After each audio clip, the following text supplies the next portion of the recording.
Il est presque 10 h du matin à la rédaction de BFM TV. Cherif et Saïd Kouachi, les deux tueurs de Charlie Hebdo, sont alors retranchés depuis une demi-heure dans l'imprimerie de Dammartin en Gouel. L'un de nos journalistes tente de joindre par téléphone le standard de l'entrepôt. Donc là, quelqu'un me répond oui. Là, je lui demande si tout va bien, si la prise d'otage est avérée. Et il me répond que oui, qu'il attend la police. Et à ce moment-là, je lui demande qui il est, en m'attendant à ce qu'il me dise que c'est le directeur de cette imprimerie. Et là, il me dit que c'est Cherif Kouachi. L'homme sait qu'il parle à un journaliste. Il revendique très vite l'attentat commis avec son frère Saïd. Nous, on te dit juste qu'on est les défenseurs du prophète sallallahu alayhi wa sallam et que j'ai été envoyé, moi, Cherif Kouachi, par Al-Qaïda du Yémen. Et que je suis parti là-bas et que c'est Cheikh Anwar Al-Awlaqi qui m'a financé. Cet homme, Anwar Al-Awlaqi, prédicateur américain, est l'ancien chef d'Al-Qaïda au Yémen et l'un des cerveaux des attentats du 11 septembre, tué par une frappe de drone en 2011. C'est donc en son nom qu'affirme avoir agi Cherif Kouachi pour se venger des offenses faites, selon lui, au prophète. Au téléphone, l'entretien va durer 3 minutes, avec au bout du fil un preneur d'otages dont le comportement surprend notre journaliste. Très serein, très calme, avec une confiance dans sa voix qui apparaît en plus assez enfantine, assez gamine.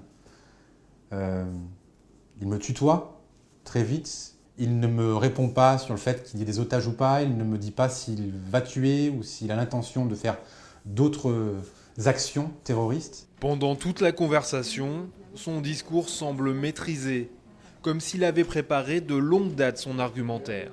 À 15 h, 2 heures après le début de la deuxième prise d'otage, un appel arrive au standard de BFM TV.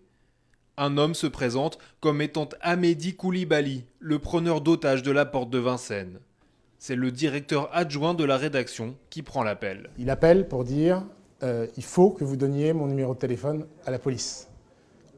Et donc en gros, les questions qu'on peut lui poser, c'est rapidement en plus. Mais il a un ton empressé et en même temps il répond du tac au tac. Combien vous êtes? Il répond. À quelle organisation vous appartenez? Il répond.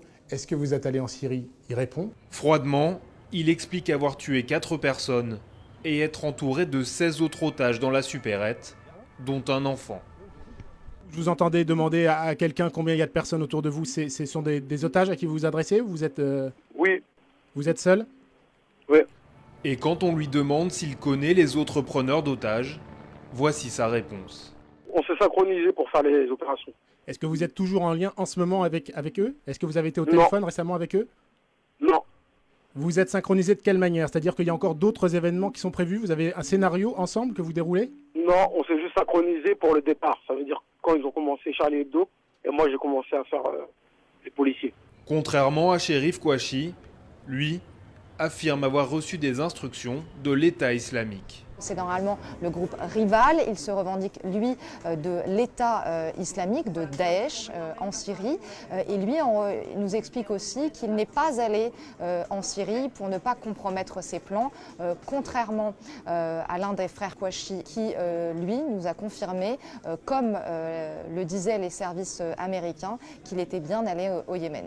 BFM TV a choisi de ne pas diffuser les propos à caractère de propagande de Cherif Kouachi et d'Amédi Koulibaly.